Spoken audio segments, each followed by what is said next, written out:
ringrazio la facoltà di filosofia. Je remercie la faculté de philosophie de l'Université Antonianum pour l'invitation renouvelée qu'elle m'a gentiment adressée ces dernières années pour ces occasions de séminaire. Je parlerai du cantique des créatures à travers un double perspective et un double itinéraire de réflexion. Partant du fait que le cantique des créatures est une louange qui revalorise la création, et en cela nous voyons un fort réalisme de l'incarnation, et ce réalisme de l'incarnation a en lui-même, nous l'avons vu à plusieurs reprises dans ces rencontres pendant l'année académique, un caractère révolutionnaire parce que par rapport au temps de l'époque que l'on respirait pendant le XIIIe siècle, contre le mépris du monde, le chant de louange du cantique des créatures est un chant au contraire d'où émergent positivité, beauté et contemplation de la beauté qui est le moi. Je vais à la rencontre de cette thèse du XIXe siècle qui est du professeur von Balthasar, la beauté comme l'un des transcendants. Les transcendants étaient des outils, des propriétés qui transcendaient les mêmes catégories où elles étaient utilisées. Ils reconnaissaient une difficulté dans la méthode, à parler ou à mentionner des transcendants dans le cantique des créatures, parce qu'ils avaient été introduits toujours au XIIIe siècle dans la Summa de Bono, la somme du bien, de Philippe le Chancelier, et ensuite systématisés par Albert le Grand et Thomas d'Aquin. Le De Veritatis, des vérités de l'école, et ensuite dans les années suivantes, je reconnais tout de suite que j'ai une difficulté à insérer la mention transcendantale dans le cantique des créatures. Mais tant est, non seulement ils sont utilisés dans leur co-appartenance, mais aussi le thème de fond qui les unit et qui surtout en montre une priorité est justement celui de la beauté et de la contemplation de la beauté de la création, le beau. Et à travers le beau, je me demande pour délimiter ces deux pistes de réflexion dont je vous parlais, est-il possible une rencontre de l'humain avec le divin? Comment est déclinée la catégorie du beau à partir du cantique des créatures? Mais comme vous le voyez, c'est aussi une tentative ardue, parce qu'elle va plus loin évidemment que le texte que nous débattons. Les deux pistes de réflexion que je propose à votre attention sont le thème du beau, en donnant la priorité à cette catégorie transcendantale qui est plus que du beau. L'un à travers un premier parcours et à travers celui d'une esthétique théologique, von Balthasar, me vient à l'esprit, parce que je parlais d'avoir la bonne thèse, d'appartenir au beau, d'être transcendant, une esthétique théologique et une ouverture de la description d'une métaphysique de la beauté, une ascension vers une connaissance du transcendant, une expérience de la beauté à travers la figure de la révélation chrétienne, mais aussi une beauté empirique. Parlons de gestalt, de forme, une tâche sensible de la forme glorieuse du ministère. C'est une beauté gratuite d'un côté et nous parlons d'ascension. Mais nous ne dédaignerons pas à travers la catégorie du beau, l'élévation de l'âme vers le bien qui est propre au platonisme et au néoplatonisme. Et ceci est une première piste de réflexion, mais de l'autre, presque comme un seau tourbillonnant à côté de cette réflexion. Un parcours sur l'esthétique théologique, j'ai voulu un peu retrouver un autre parcours à certains égards différents, qui est celui de l'esthétique du mauvais. Nous parlons vraiment de retrouver le beau en termes négatifs. Il s'agit en fait d'une chute de l'auréole, comme on l'a dit, du beau. Mais d'un parcours qui aura pour protagoniste un auteur du XXe siècle célèbre pour sa dialectique du négatif, célèbre pour avoir traité le laid comme une sorte de rédemption. Je parle d'Adorno. Nous avons donc tracé ceci. J'ai essayé de vous proposer ces deux pistes de réflexion Mais nous partons du texte initial, de notre texte qui a déjà été parcouru au cours de cette année académique. Le cantique des créatures, nous avons dit, est un cantique qui exalte la beauté de la création parce qu'il porte la signification de Dieu, exalte une beauté physique parce que le réalisme, je voudrais m'arrêter là, le réalisme est comme le christianisme, comme un empirisme, je dirais radical. Et ici, dans ce champ de la beauté, j'avais mentionné auparavant, il se tourne vers une portée révolutionnaire parce qu'il s'inscrit dans ce tempérament religieux. Le cantique des créatures, où il y avait ce qu'on a appelé un tempus mondes, un mépris pour le monde. C'était évidemment une période de crise, de lutte pour le pouvoir, des rébellions et des mouvements hérétiques. Et aussi grand que je l'ai mentionné, aussi grand, l'importance des transcendants au-delà de la technicité. Il est permis ou non d'utiliser le terme ante litteram, avant la lettre, à l'intérieur d'un texte comme le Cantique des créatures. Mais les transcendants défendaient ce qui était la bonté de la création et surtout du transcendant de la beauté. Portée révolutionnaire du Cantique des créatures. Nous avons dit le mépris face à un mépris pour le monde. Comme nous le savons du futur pape Innocent III, qui dessinait une condition humaine marquée par un pessimisme radical et prévoyait le monde où l'homme est dépourvu de sens et de valeur. Je cite le texte d'Innocent III. Scrutons, enquêtons aussi sur les savants, les hauteurs des cieux, l'étendue de la terre, la profondeur des mots. Mais que trouveront-ils dans cette vaine occupation, sinon douleur et affliction de l'âme? D'une certaine façon, il a fait aussi émerger une perspective dualiste, je dirais presque manichéenne, qui était proche des doctrines gnostiques de l'époque. Au lieu de cela, nous avons dit que le caractère révolutionnaire se déduit dans le cantique des créatures. Il y a vraiment un changement, un saut, un changement de paradigme où le mépris du monde, comme l'ont dit d'autres universitaires, se retourne en amour de la création. Beauté, amour et gratuité. Mais où sont-ils? Si on parle de beauté, je voudrais juste mentionner ces trois lieux dans le texte du Cantique où il est effectivement question de la catégorie qui deviendra au cours de l'œuvre de cette intervention philosophique. Dans la deuxième strophe, loué sois-tu mon Seigneur avec toutes les créatures et spécialement le frère Soleil, qui éclaire, que j'éclaire par lui, il est beau et rayonnant avec une grande splendeur. Nous voyons que le chant de louange à Dieu est accompagné de ces mêmes prépositions, avec, qui ont une valeur causale, un cantique qui exalte la beauté de la création et encore une fois, encore une strophe plus loin, loué sois-tu, mon Seigneur, pour la lune et les étoiles que tu les as formées dans le ciel, claires, précieuses et belles. Ici aussi, l'adjectif revient, et là encore, loué, oui, quelques strophes plus bas. Mon Seigneur pour le frère feu, qui illumine la nuit et est beau, robuste et fort. On retrouve dans le cantique le thème de la beauté. Ce thème de la beauté est aussi chanté et aussi celui qui nous intéresse le plus en ce qui concerne le fait que François adore Dieu par ses créatures.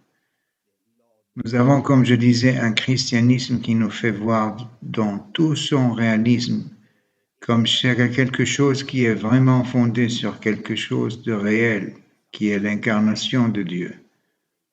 Du début à la fin, François adore Dieu par ses créatures.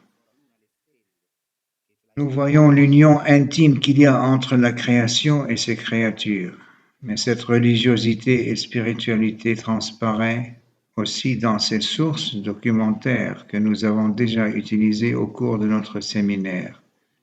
Je parle par exemple de la vie seconde de Thomas de Celano. Je me suis également inspiré par le titre du thème du miroir, miroir troisième. En effet, dans une partie de la vie, selon le biographe Tommaso de Celano, il célèbre la beauté comme gratuité. Je cite le document. Ce joyeux voyageur désirant sortir tôt du monde, comme d'un exil de passage, il a ressenti une petite aide dans les choses qui sont dans le monde lui-même. Il se servait de lui comme d'un champ de bataille, contre la puissance des ténèbres et à l'égard de Dieu, comme d'un miroir tertiaire de sa bonté. La bonté, le bien, comme l'un des transcendants dans chaque œuvre, l'artiste loue tout ce qui se trouve dans les créatures et le rapporte au Créateur. Il exulte de joie dans toutes les œuvres des mains du Seigneur, et à travers cette vision, il intuit la cause et la raison qui les vivifie. Dans les belles choses, il reconnaît la somme de la beauté. Ainsi retourne le thème de la beauté et de tout ce qui est bon pour lui monte un cri. Celui qui nous a créés est infiniment bon. À travers les empreintes de la nature, suit le bien-aimé. Il devient une échelle pour permettre à toute chose d'arriver à son trône. Il embrasse tous les êtres créés avec un amour et une dévotion qui ne s'est jamais entendue. Leur parlant du Seigneur et les exhortant à sa louange. Quand les frères coupent du bois, il leur interdit de couper complètement l'arbre pour que celui-ci puisse jeter de nouvelles pousses et ordonne que le jardinier laisse incultiver les contours autour du potager pour qu'en son temps, le vert des herbes et la splendeur des fleurs chantent combien le Père de toute la création est beau. Il appelle par le nom de frères tous les animaux, bien que dans chaque espèce il préfère les animaux dociles. Mais qui pourrait tout expliquer, tout exposer? Cette bonté fondamentale qui a un jour parmi tous, dans tous, pour ce saint apparaissent clairement jusqu'alors comme le tout dans toute chose. Il est intéressant de voir comme un petit signe, comme le fait que François exhorte le jardinier à laisser les contours incultivés autour du potager, afin que l'on puisse admirer le vert de l'herbe et la splendeur des fleurs. Et cela rappelle ce qu'est la contemplation esthétique, ce qu'est la beauté en tant que gratuité, ce qui est une référence conceptuelle classique, la beauté en tant qu'activité régionale, une activité féconde sans but lucratif. C'est une contemplation extatique. Elle est belle telle qu'elle est. C'est vraiment une activité de la raison, plus profonde que l'utilité.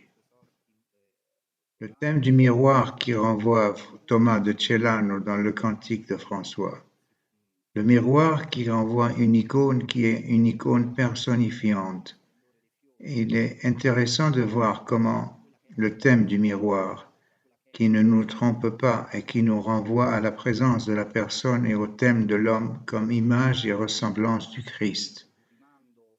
Parce que nous savons bien sûr que la mission de François est une mission essentiellement christologique. Saint François comme l'autre Christ qui renvoie et récupère par sa croix ce qui est la beauté primordiale. Le Christ comme nouvel Adam. C'est le thème du miroir et celui de la beauté. Une beauté non abstraite, mais vraiment manifestation de la beauté de la Trinité et du monde et personne humaine créée à l'image et ressemblance de Dieu. Il est intéressant car elle revient aussi pour rester dans les temps, même dans la vision de Claire, de Sainte Claire. Et quand elle parle, je ne fais qu'une petite allusion parce qu'elle a vraiment, les thèmes sont nombreux. Quand Claire parle dans les lettres à Agnès de Prague, cette princesse de Bohême qui a choisi la forme de la vie des pauvres sœurs de Saint Damien, c'est précisément dans la 4e lettre qu'elle écrivait en se référant aussi au livre de la sagesse.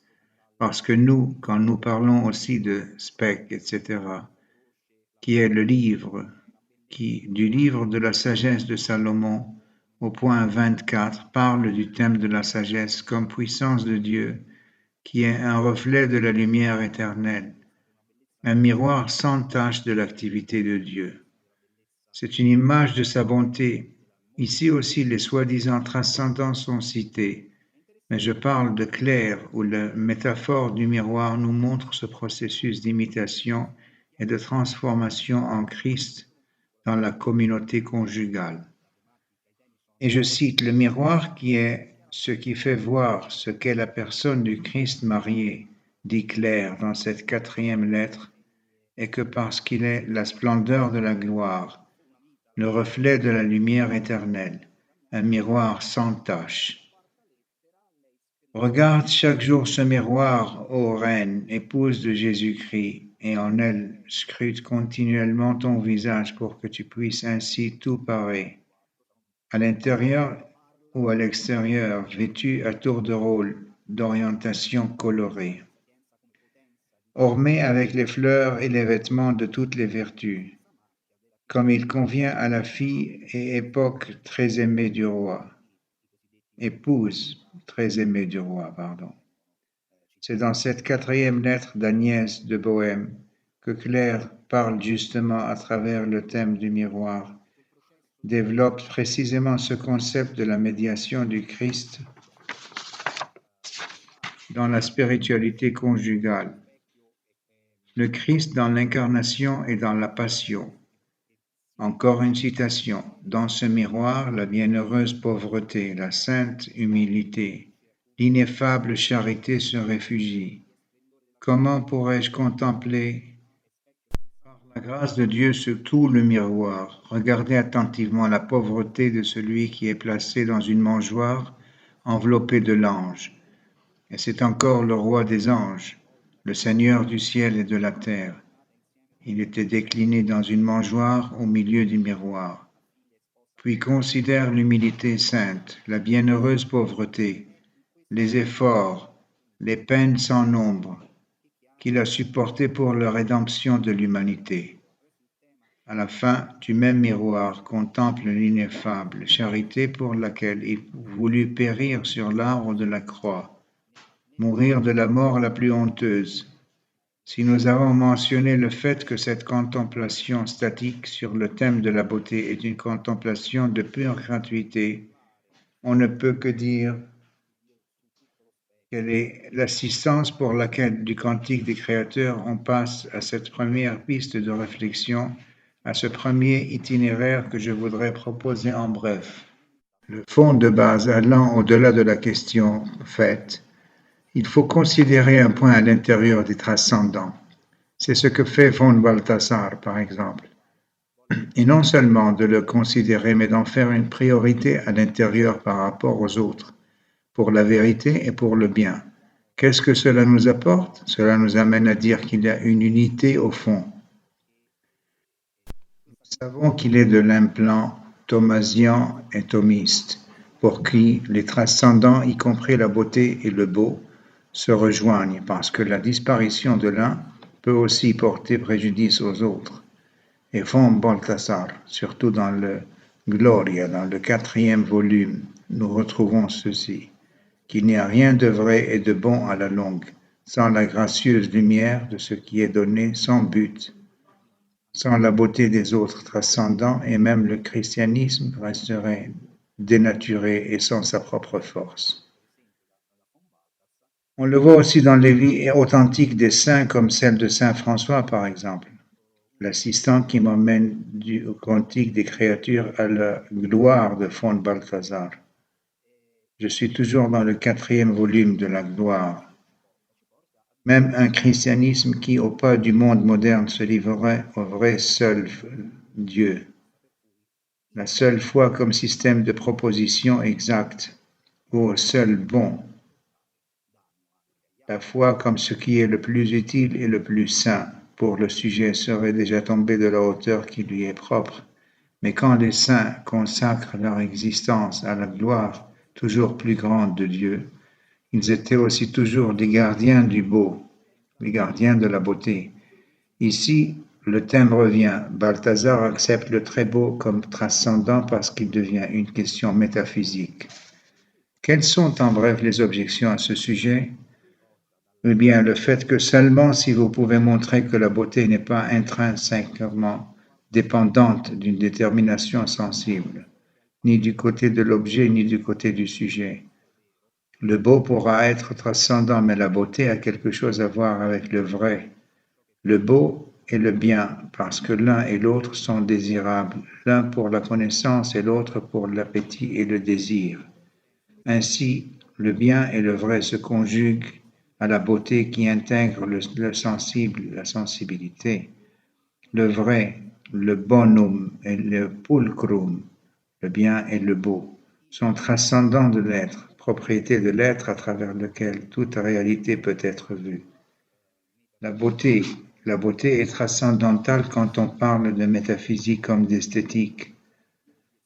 Je dis bien, comme mentionné au début, que la métaphysique chrétienne, dans Balthazar, en tant que révélation chrétienne, est une métaphysique qui peut considérer le pulchrum comme le beau, à l'intérieur du transcendant comme transcendant.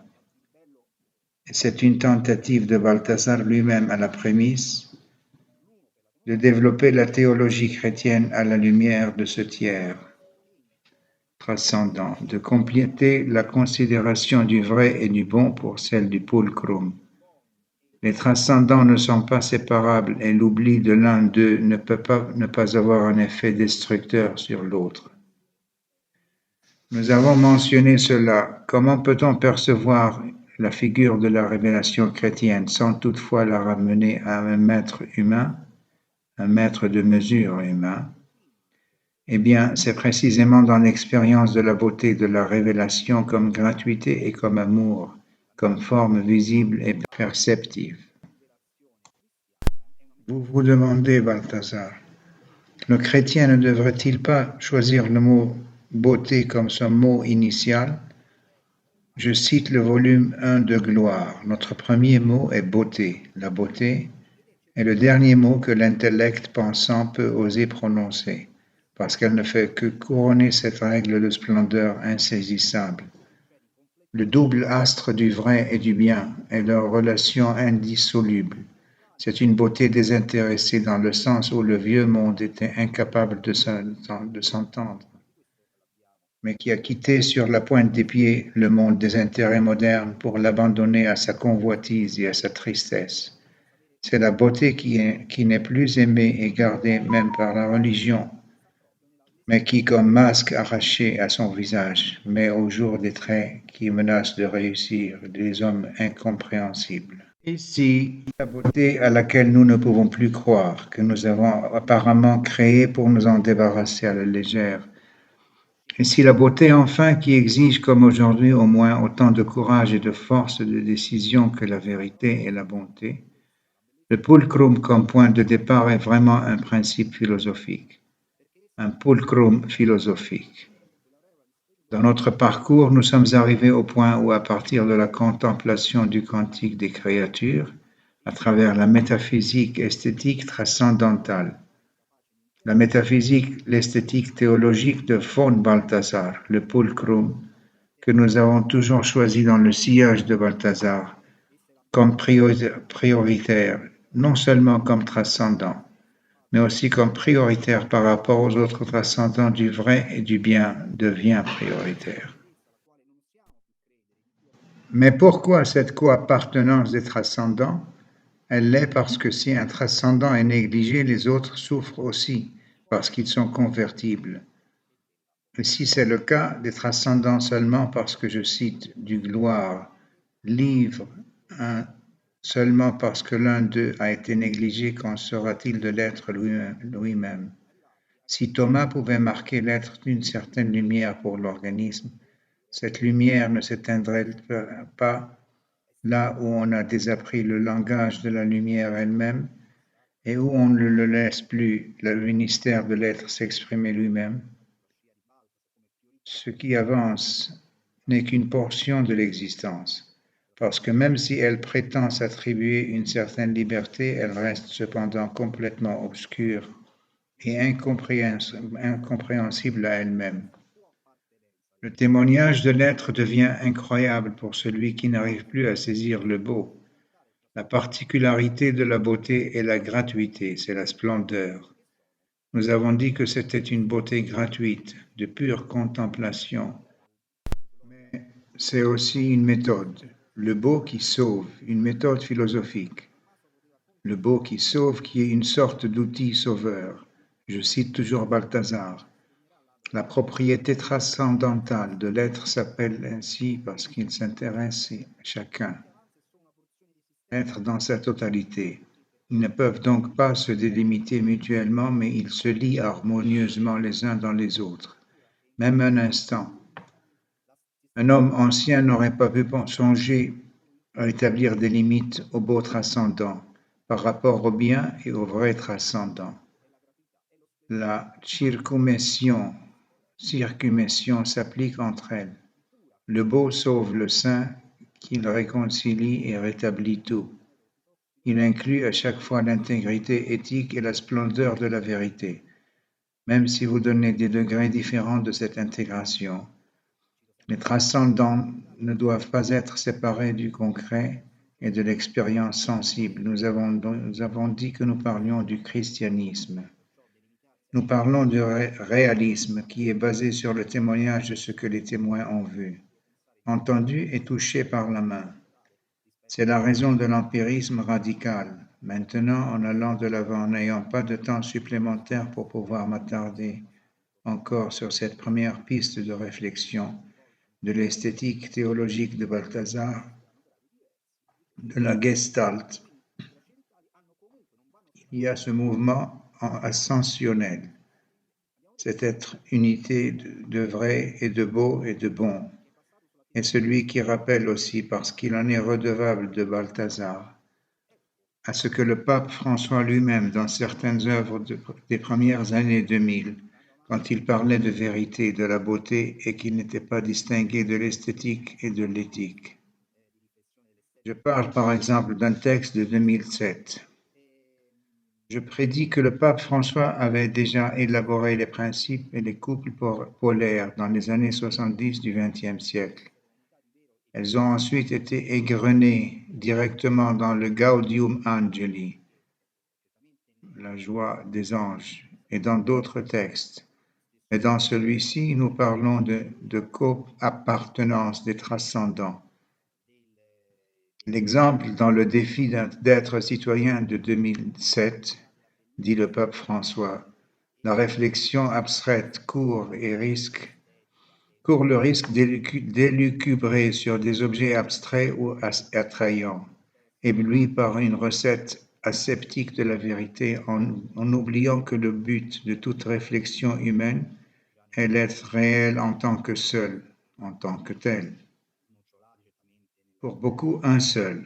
On ne peut pas séparer les trois éléments fondamentaux de l'être que les philosophes définissent comme étant transcendants. La vérité, la bonté et la beauté doivent être ensemble. Le citoyen doit se développer une dynamique de vérité, de bonté et de beauté. S'il manque un élément, l'être se casse et s'idéalise. L'idée passe, elle n'est plus réelle. Nous savons que parmi les principes de la supériorité de la réalité qui est supérieure à l'idée, ce réalisme que même dans la lecture que fait Massimo Borghese dans ses textes, quand il parle de la formation intellectuelle du pape Bergoglio, ce réalisme de Bergoglio dépend de sa doctrine d'être un avec les transcendants, le vrai, le bon et le beau. La rupture de l'un d'eux, du vrai, du bon ou du beau, peut être à l'origine des déviations, du formalisme, du moralisme, de l'esthétisme et de l'évasion de la réalité. Une partialisation de l'être et la dette de Bergoglio par rapport à Balthazar est évidente quand il parle de la catégorie de témoins au sein du christianisme, de cette catégorie du savoir et du témoignage. Le fait de l'unité entre l'esthétique, l'éthique et la logique est la doctrine transcendantale de l'être. Le bien qui nous apparaît comme beau nous conduit à l'évidence de son devoir d'être accompli. Combien de rationalisme abstrait, combien de moralisme serait détruit s'ils étaient liés à l'idée de beauté. Nous l'avons vu justement dans la gloire, dans un monde sans beauté. Même le bien perd sa force d'attraction évidente de son devoir d'être accompli. Pourquoi ne pas fouiller dans les abysses, dans un monde qui ne se voit plus capable d'affirmer le beau? Les arguments en faveur de la vérité ont épuisé leur force de conclusion logique. Les syllogismes tournent à un rythme prédéterminé comme des machines rotatives, comme des calculateurs électroniques qui doivent cocher un certain nombre de données par minute. Mais le processus qui mène à la conclusion est un mécanisme qui ne fait plus personne. Balthazar a la perception de la forme. À travers Balthazar, le pape François nous exalte, nous fait voir et nous met en évidence ce qui est la catégorie du témoignage à travers la dimension esthétique de la vérité. C'est un vrai moyen de communiquer. C'est une pratique du bien qui rappelle la manifestation joyeuse du beau. C'est un réalisme, un empirisme, la vérité. Suivant les traces de Balthazar, la vérité qui est essentielle doit devenir une vérité existentielle qui nous touche. Et ceci en allant de l'avant est présent dans d'autres œuvres. C'est un réalisme qui se heurte à la mission du pape François, que ce soit avec le gnosticisme ou le pélagianisme, où l'un est simplement un formalisme autoréférentiel. Excusez-moi, professeur, vous devez vous diriger vers les conclusions, s'il vous plaît. Bon, je vais continuer. Et l'autre est simplement un formisme qui est inférieur. L'autre piste de réflexion que nous avons mentionnée au début, et qui est vraiment un bond énorme, est de s'engager dans une voie où le beau se réapproprie à travers la catégorie du lait, le lait comme une rédemption. Encore 5 minutes, je crois.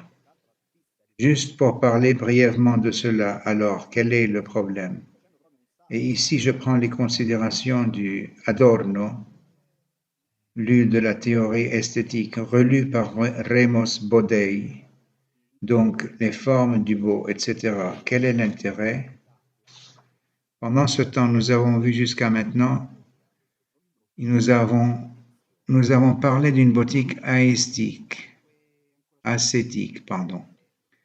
vers une forme d'ascèse pure. Mais d'autre part, nous pouvons percevoir au sein même du christianisme qu'il y a aussi le thème de la souffrance. C'était déjà évident dans l'esthétique de Hegel. C'est pourquoi Hegel se demande s'il n'est plus possible de représenter le Christ à travers les paramètres de la mesurabilité, de la proportion classique, parce qu'il est un Dieu souffrant. Déjà à partir de là, l'insertion du thème de la souffrance est presque une catégorie esthétique, comme la laideur est déjà évidente.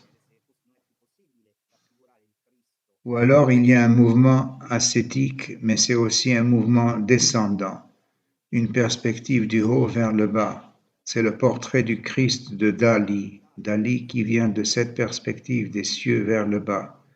C'est un mouvement ascendant. Qu'est-ce que je veux dire? Au fond, la beauté de cette esthétique du lait, qui est déjà une œuvre de Rosenkrantz, mais je voudrais parler d'Adorno en particulier. Le thème de la laideur s'inscrit dans le parcours d'une histoire des idées déjà dans la modernité. Prenons l'exemple de Kepler.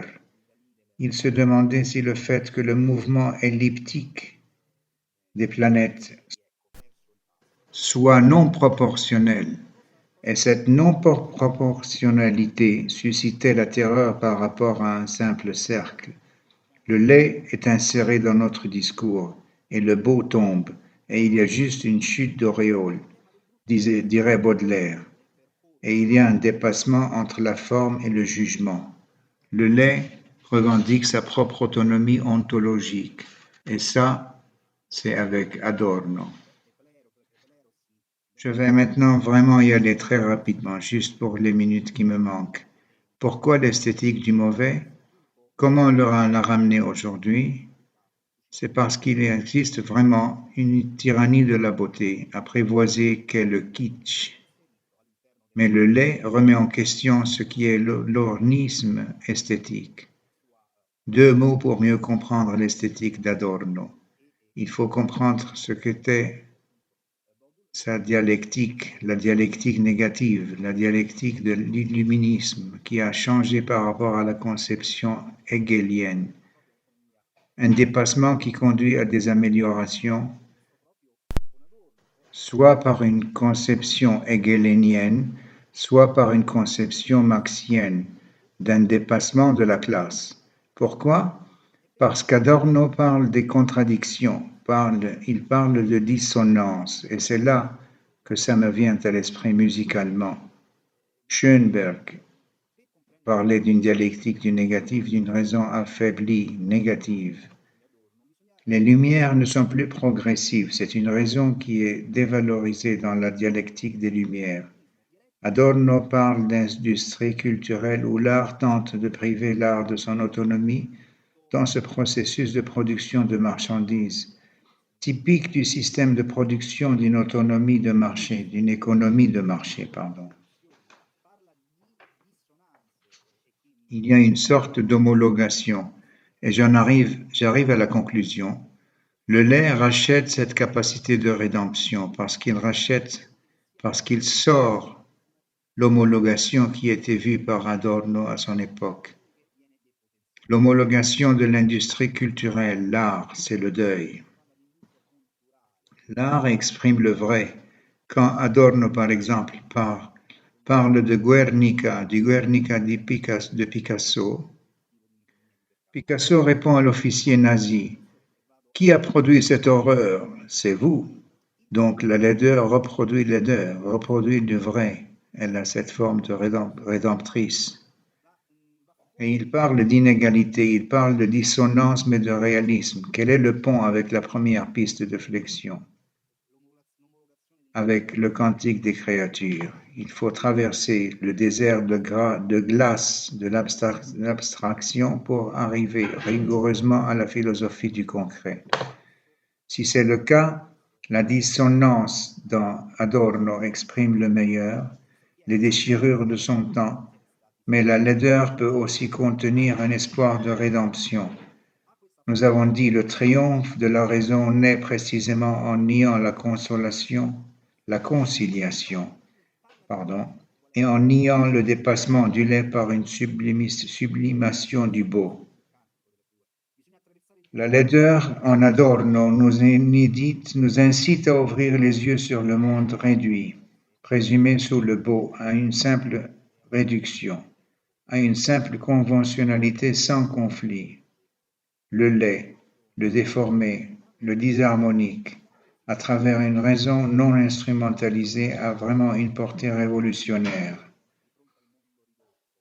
Et nous ne voudrions pas être trop désacralisants si nous envisagions de renouer tout comme un fil rouge la connotation révolutionnaire du mauvais ornien avec le caractère révolutionnaire de la pensée franciscaine dont nous avons parlé au début. Si, là, c'était l'amour de la création, au-delà du contempus mundi, au-delà du mépris du monde. Ici, il y a une trace résiduelle d'enchantement dans un monde complètement désenchanté, chiffre d'une possible conciliation dans un monde complètement inconciliable. Merci.